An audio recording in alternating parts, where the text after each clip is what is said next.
Voici une synthèse rapide de toutes les compétences que vous allez voir lors de votre oral en E4.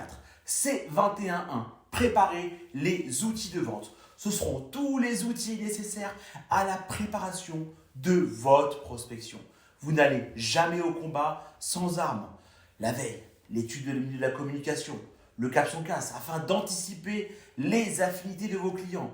La présentation, que ce soit les cartes de visite, que ce soit la mail AIDA, que ce soit le GET, que ce soit la méthode TTO. Bref, l'objectif, c'est de gagner en efficacité dans la présentation de vos outils. C21.4, préparer la prospection. Comment votre portefeuille client évolue. Vous cherchez à le comprendre au maximum. Comment j'aborde notre client grâce à la méthode RFM. Comment je gère mon temps à travers le planning. Et surtout, quel secteur prometteur je vais attaquer. C21.5. Cette fois-ci, il s'agit de suivre la prospection. On crée du lien clairement avec notre prospect. On met à jour notre base de données chaud, tiède, froid. On contacte les personnes concernées aussi bien en interne qu'en externe afin de les impliquer de la meilleure des manières. C21.6. Instaurer une relation commerciale. Cette fois-ci, on s'intéresse réellement à l'annonceur. On fait de la veille, on analyse son passif. On prépare notre rendez-vous, notamment avec la méthode des 4x20, dans le but, bien sûr, d'obtenir le fameux brief annonceur. Enfin, autre compétence, proposer des solutions de communication. Dans cette partie-là, on va chercher à mettre en avant notre recommandation, un cycle de vie accompagné des conditions générales de vente.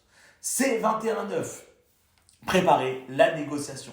Il s'agit là d'anticiper les différentes stratégies de négociation, de comprendre quels sont les différents profils et ne pas arriver au rendez-vous sans réfléchir à des solutions de rechange. Apportez aussi les fameuses hypothèses de négociation que vous avez dans votre tableau Excel. C21.10, présenter et valoriser. Donc on est dans une logique d'anticipation, de refus de nos prospects et pour cela, on met en place le TTO spécifique à la recommandation. C21.11, ajuster et finaliser. Là, cette fois-ci, on cherche, malheureusement, il y a un changement dans le déroulé de la négociation. C'est pas grave, on accepte le game, on va changer le devis par rapport à ça. C21.12, cette fois-ci, on est sur la fin de la partie vente. On cherche à gérer le dossier annonceur. On va finaliser nos échanges. On va jouer sur la fidélité à travers les différents documents. On va chercher à mettre en place un planning pour que tout le monde soit concerné aussi bien en interne qu'en externe. Et aussi, on va mettre en place la marge réalisée avec le changement qui va légèrement être amenuisé. Bref, on l'a vu à l'instant, tout est parti de la compétence vente. Passons à la partie achat. Concernant la partie achat, on va chercher à formaliser compétence 22.1, le cahier des charges par type de prestataire. Et pour cela, on va envoyer un cahier des charges technique à plusieurs prestataires.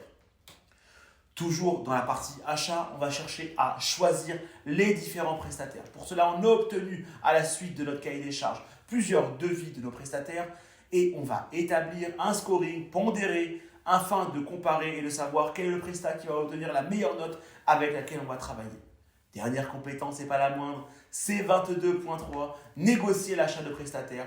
On va négocier en misant sur un rapport win-win, gagnant-gagnant. On fait un effort, ils font un effort aussi. On met en place une facture finale, emballée c'est pesé, vous avez géré votre oral.